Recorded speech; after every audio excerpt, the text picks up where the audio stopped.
जय श्री राधे। मैं लोकेशना मिश्रा आज आपको एक यात्रा संस्मरण सुनाने जा रही हूँ जिसका शीर्षक है सोह की पहाड़ों से उतरी परी। इस बार अखिल भारतीय साहित्य परिषद का 17वां अधिवेशन रीवा के कृष्णा राज कपूर ऑडिटोरियम में हुआ। अधिवेशन के समय हम लोग 4-5 दिन अवधेश प्रताप सिंह विश्वविद्यालय में रहे। वहीं से 10 नवंबर की सुबह 7 बजे की मेरी प्रयागराज के लिए बस नया बस स्टैंड रीवा से थी, परंतु लगभग 1-1.5 घंटे देर से आने वाली थी, इसलिए मैंने उसी स्थान से दूसरी बस ले ली और मेरी यात्रा निर्विघ्न आरंभ हो गई। एक बहुत बड़ी आयोजन से वापसी के भी अपने ऊहापोह होते हैं, वो मेरे भी थे। उन सबसे ऊपर प्रयागराज समय से पहुंचने की आशा इसलिए थी क्योंकि मुझे अंधेरा होने से पहले लखनऊ पहुंचना था, जिससे कि कोई बिना बात की उलझन ना हो। रास्ते में एक स्थान पर बस 15-20 मिनट चाय नाश्ते के लिए रुकी। मैंने वहां चाय वाले भैया से चाय का बर्तन साफ करवा कर अपने लिए कोरे दूध की 2 कप चाय बनवाई। अच्छे से अदरक डालकर उसने बढ़िया चाय बनाई, जिससे मेरी सारी दिमागी थकान उतर गई और बस आगे की ओर चलने लगी।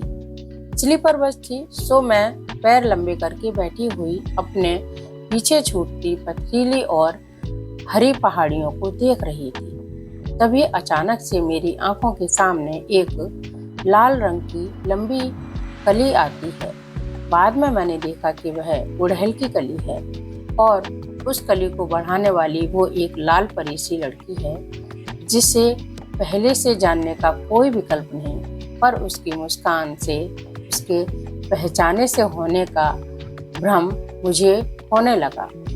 इससे पहले कि मैं उससे कुछ कहती, वो बड़े ही अधिकार से मुस्कुराते हुए बोली, लीजिए। और मैंने अपना हाथ आश्चर्य जताते हुए यह कहकर बढ़ाया कि ये मेरे लिए, तो वो उसी मुस्कान के साथ बोली, जी हाँ, ये आपके लिए, मुझे लगा कि ये आपको दे दूं। फिर हम लोग एक दूसरे से परिचित हुए, थोड़े और सहज हुए।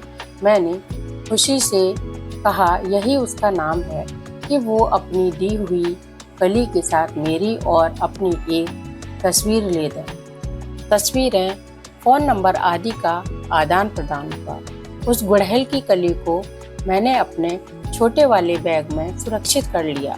सटीक न बैठते हुए भी मुझे आए दिन बाहर की फिल्म का गाना, ये कली जब तलक फूल बन के खिले, याद आने में था। बातों बातों में ही पता चला कि वह प्रयागराज में शिक्षारत है, साथ ही मनोविज्ञान से मास्टर डिग्री के साथ आर्मी का कोई कोर्स भी कर रही है। सो मेरा और उसका संगम तक का साथ था। और तो कुछ नहीं था मेरे पास, हाँ, कुछ दाने सूखे मेवे के थे, वो हम लोगों ने खाए। जब उसे पता चला कि मैं साहित्यिक गतिविधियों में रत हूँ, तो उसने भी अपनी साहित्य में रुचि होने की बात बताई और मुझे मृत्यु शीर्षक पर स्वयं की लिखी एक गद्य कविता सुनाई। बड़ी ही अद्भुत है वो कविता, मैं तो ऐसा कुछ लिख ही नहीं सकती।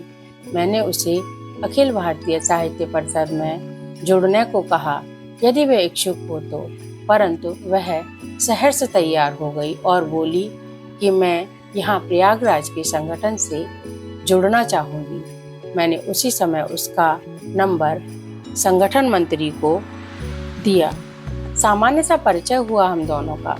उसने अपने बारे में, अपने दोस्तों के बारे में, अध्ययन के बारे में और भी बहुत कुछ बताया। मैंने उसे हल्द्वानी आने का आमंत्रण दिया। फिर मुझे संगम से लखनऊ के लिए बस लेने को, कहाँ उतरना ठीक रहेगा वह सब बताना और मेरा सामान नीचे तक पकड़ाना। बाद में बड़े आदर के साथ प्रणाम दीदी, शुभ यात्रा कहना, सब कुछ मेरे डोपामाइन बढ़ाने को काफ़ी था। मैंने उससे ये एक और बात सीखी कि हम कितने भी दुखी हों, फिर भी दूसरों को जिन्हें हम जरा सा भी नहीं जानते, उन्हें भी कुछ पल का आनंद दे सकते हैं। लखनऊ पहुंचकर भी उसका मुस्कुराता चेहरा मेरी आंखों के सामने रहा। अगले दिन सुबह नहाने के बाद कोई सामान निकालने के लिए मैंने वही छोटा बैग खोला तो कुछ गीला सा मेरे हाथों में आया। मैं अचानक से चौंक गई क्योंकि गीली वस्तुएं मैं अपने बैग में खुली नहीं रखती। जब मैंने उसे निकाला तो देखा कि वही गुड़हल की सुर्ख कली अब पूरा फूल बन चुकी थी। मैंने उसी पल उसे फोन करके बताया और उसे फोटो भी भेजी तो हम दोनों ही ये सब जानकर बहुत खुश हुए। सच, इस जीवन यात्रा में जाने कितने रिश्ते हमने खो दिए और जाने कितने अभी पाएंगे। सदैव खुश रहो खुशी, ऐसे ही निस्वार्थ भाव से खुशियों के बीज बोती रहो चारों ओर। धन्यवाद।